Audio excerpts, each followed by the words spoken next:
देश में राज्यसभा का रण अब ओबीसी और महिला कार्ड पर आकर अटक गया है। दरअसल कांग्रेस के प्रदेश अध्यक्ष जीतू पटवारी ने बीजेपी पर अब तक का सबसे बड़ा और तीखा जुबानी हमला बोलते हुए आरोप लगाया। पटवारी ने कहा कि एक तरफ तो ओबीसी हितैषी होने का बीजेपी ढोंग करती है, दूसरी तरफ जानबूझकर एक ओबीसी साथी को तीसरी सीट पर सिर्फ हराने के लिए मैदान में उतार दिया है। और यही नहीं, पीसीसी चीफ ने महिला आरक्षण के मुद्दे पर भी बीजेपी को जमकर घेरा। उन्होंने कहा कि बड़ी बड़ी बातें करने वाली बीजेपी असल में महिला प्रत्याशी को हराने की एक गहरी और सोची समझी साजिश रच रही है। पटवारी ने दावा किया कि लोकतंत्र को बचाना कांग्रेस का दायित्व है और इस चुनाव को कांग्रेस 100% जीतने जा रही है। केवट परिवार के साथी को इनने खड़ा किया तीसरा कैंडिडेट, और किसके खिलाफ किया? एक महिला के, जो महिला आरक्षण को लेके ये लगातार विवाद कर रहे थे। इनका ये चेहरा मध्य प्रदेश की जनता देखे। दूसरा, उस ओबीसी के साथी को अगर आपको करना था तो फिर पहले नंबर पे क्यों नहीं किया? जो पंजाब का आदमी लेके आए और उसको आपने कैंडिडेट बनाया, उसकी जगह क्यों नहीं किया? मतलब ओबीसी का 27% आरक्षण नहीं देना है और ओबीसी के साथी को चुनाव भी लड़ाना है, तो तीसरे नंबर पे हारने के लिए ये भारतीय जनता पार्टी का चाल चरित्र और चेहरा है। वासु चौरे हमारे सहयोगी इस वक्त हमारे साथ जुड़ गए। वासु, अभी तो राज्यसभा चुनाव में जो सियासी गहमा गहमी थी उसमें कुछ विषय चर्चा के थे, लेकिन एक और आरोप यहाँ पर जीतू पटवारी लगा रहे हैं बीजेपी पर। बिल्कुल, देखिए, मध्य प्रदेश में राज्यसभा चुनाव में बीजेपी ने जैसा ही तीसरा कैंडिडेट उतारा है, उसके बाद एक नया ट्विस्ट आ गया पॉलिटिक्स में। ये है कि एक तो बीजेपी एक महिला प्रत्याशी को हराने की साजिश कर रही है, ये कांग्रेस का आरोप है। बीजेपी के पास बहुमत नहीं है, उसके बाद भी प्रत्याशी उतारा। और दूसरा, कांग्रेस ने एक बड़ा आरोप ये लगाया है कि आप एक पंजाब के व्यक्ति को मध्य प्रदेश से राज्यसभा भेजने के लिए पहले नंबर पर टिकट देते हैं और एक ओबीसी वर्ग का व्यक्ति उसको तीसरे नंबर पर हारने के लिए जो है चुनाव में खड़ा कर देते हैं। तो कांग्रेस अब बीजेपी को ओबीसी और महिला दोनों के विरोधी के तौर पर मध्य प्रदेश में प्रोजेक्ट करने का काम कर रही है और इसी तरीके से बीजेपी को घेरने की एक जो कांग्रेस ने जीतू पटवारी के आरोपों पर अजय धवले जी से जवाब ले लेते हैं। वासु हमारे साथ जुड़ गए भारतीय जनता पार्टी से अजय धवले जी। अजय जी, बहुत स्वागत है आपका न्यूज 18 पर। और अभी जीतू पटवारी साहब राज्यसभा चुनाव को लेकर बीजेपी पर आरोप लगा रहे हैं कि आप एक महिला कैंडिडेट को हराना चाहते हैं, एक ओबीसी को सिर्फ चुनाव हारने के लिए आप लोगों ने चुनावी मैदान में उम्मीदवार बना करके उतार दिया है। देखिए, जीतू पटवारी मध्य प्रदेश कांग्रेस के सर्वाधिक असफल प्रदेश अध्यक्ष है और वो अपनी असफलता को छुपाने के लिए इस प्रकार के हास प्रयास करते रहते। भारतीय जनता पार्टी महिला सशक्तिकरण की सिर्फ बातें नहीं करती, हमने वास्तव में सशक्तिकरण करके दिखाए। वर्तमान में मध्य प्रदेश से राज्यसभा में भारतीय जनता पार्टी की 3 महिलाएं प्रतिनिधित्व कर रही है। हमारी माया नौरलिया जी, हमारी कविता पाटीदार जी, हमारी सुमित्रा वाल्मीकि जी। ये नारी सशक्तिकरण वंदन अधिनियम के लिए हमारा प्रतिबद्धता के पहले हमारी महिलाएं वहां पे प्रतिनिधित्व कर रही। तो कांग्रेस ये बताए कि वो उन्होंने कितने राज्यसभा में महिलाओं को प्रतिनिधित्व दिया।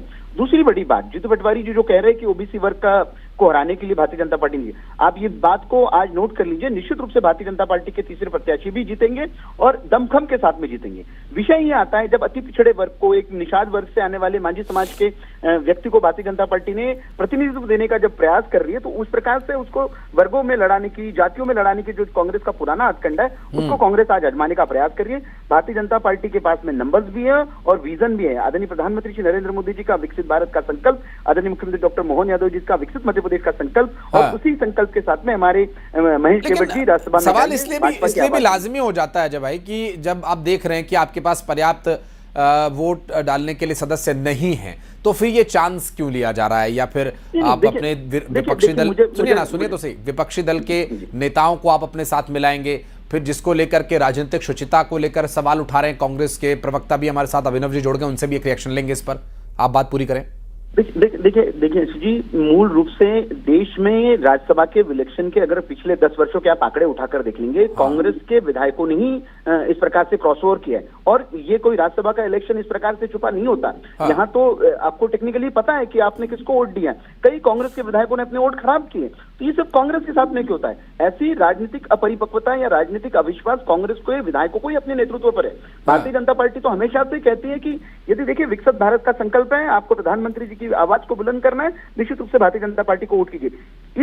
इस अपील को सिर्फ कांग्रेस के विधायक क्यों उस अपील के साथ में जुड़ते हैं? मैं अभिनव जी से इस पर एक जवाब ले लेता हूं। अभिनव जी, आज कर्नाटक जाने की तैयारी है कांग्रेस पार्टी के एमएलएज को लेकर, लेकिन जीतू पटवारी जी का एक बयान जो इस वक्त भारतीय जनता पार्टी के लिए कि बीजेपी महिला विरोधी है, इसलिए मीनाक्षी नटराजन जी के खिलाफ एक ओबीसी चेहरे को उतारा जिसका हारना तय है। देखिए, इतने कम समय में ज्यादा बात तो हो नहीं पाएगी, लेकिन मोटा मोटा जब नंबर्स नहीं है, वो कह रहे हैं कि नंबर्स है, इनके पास नंबर्स नहीं है, 10 विधायक कम है, उसके बाद कैंडिडेट खड़ा कर दिया। आपको अगर इतना प्यार आ रहा है अति पिछड़ा और पिछड़ा वर्ग की आप बात कर रहे हैं, हाँ। तो आरक्षण दे देते हैं आप, 27% है ना, और उसी महेश केवट जी जिनको लाए हैं उनको पहली वरीयता पे भेज दें, अभी चेंज कर दें और रजनीश अग्रवाल जी को नीचे कर दें। आपने ऊपर उनको भेज दिया। तो देखिए, ये हाथी के दांत खाने के और दिखाने के और हैं। हाँ। और जहां तक है कि महिला सशक्तिकरण की बात, तो सही तो बोल रहे हैं सब कि भैया महिला लड़ रही हैं, आप उनके सामने क्यों खड़ा कर रहे हैं जब आपके पास वोट ही नहीं है। और राजनीतिक सुचिता की बात हम इसलिए कर रहे हैं कि गोवा से लेके और आज तक किसने इस देश का माहौल खराब किया, किसने खरीद फरोख्त करी, किसने तोड़फोड़ करी, किसने लालच की राजनीति शुरू करी, किसने राजनीतिक शुचिता को पूरे तरीके से खत्म कर दिया। ये सुषमा स्वराज, आडवाणी जी, अटल जी की भाजपा तो है नहीं। हाँ। ये तो अमित शाह और नरेंद्र मोदी की भाजपा है। अब आपको अजय नवले जी उनके साथ भी चलना है तो आप चलिए, क्योंकि आपको चलना पड़ रहा है तानाशाही और गुंडागर्दी के माहौल में। लेकिन ये देश गांधी का है, गांधी के विचारों से ही आगे बढ़ा है। हाँ। तो मैं इतना कहना चाहूंगा कि जो कुछ भी हो रहा है इसको जनता भी देख रही है। आज रोटी कपड़ा मकान का संघर्ष चल रहा है और ये बातें कुछ और कर रहे हैं सर जी। आप सोचिए, वोट नहीं है उसके बाद भी कह रहे हैं कि हाँ हमारे पास नंबर्स हैं। कहां से आ गए भैया? हाँ। सारे विधायक वहां रोज आ रहे हैं, सब बात कर रहे हैं। मतलब कहीं ना कहीं आप कुछ करना चाहते हो कि कैसे भी टूट फूट हो जाए। खुद ही अभी अपने बयान में कह रहे हैं अजय नवले जी कि वोट रिजेक्ट हो जाते। मतलब आपकी कोशिश ये भी है कि वोट रिजेक्ट हो जाए। सिस्टम तो आपके हाथ में, ऐसा लग रहा है पूरा सिस्टम ही लेके बैठे हुए हो, जो हम आरोप लगाते हैं आप पे कि संवैधानिक संस्थाओं का दुरुपयोग कर रहे हैं ये लोग। जी, बहुत शुक्रिया आप दोनों का हमारे साथ जुड़ने के लिए। अजय जी, बहुत बहुत शुक्रिया। अभिनव जी, बातचीत करने के लिए। तो राज्यसभा चुनाव को लेकर के एक बहुत बड़ी खबर आ रही है कि 5 से 7 विधायक आज नहीं जाएंगे कर्नाटका। कुछ सीनियर विधायक भी बेंगलुरु नहीं जाएंगे।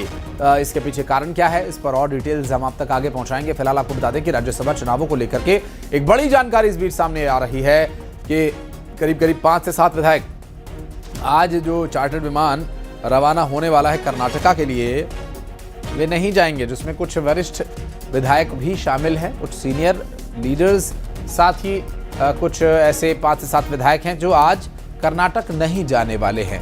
तो क्या कोई एक लिस्ट सामने आएगी कि आज की डेट में कौन कौन से विधायक जाने वाले हैं कर्नाटक, और अगली दौर में कौन से विधायक जाने वाले हैं या वे नहीं जाएंगे, जो 5 से 7 विधायकों का जिक्र हो रहा है। इन सब पर डिटेल्स आगे आप तक पहुंचाते रहेंगे। और मोदी सरकार के 12 साल पूरा होने पर गृह मंत्री अमित शाह ने एक्स पर पोस्ट किया।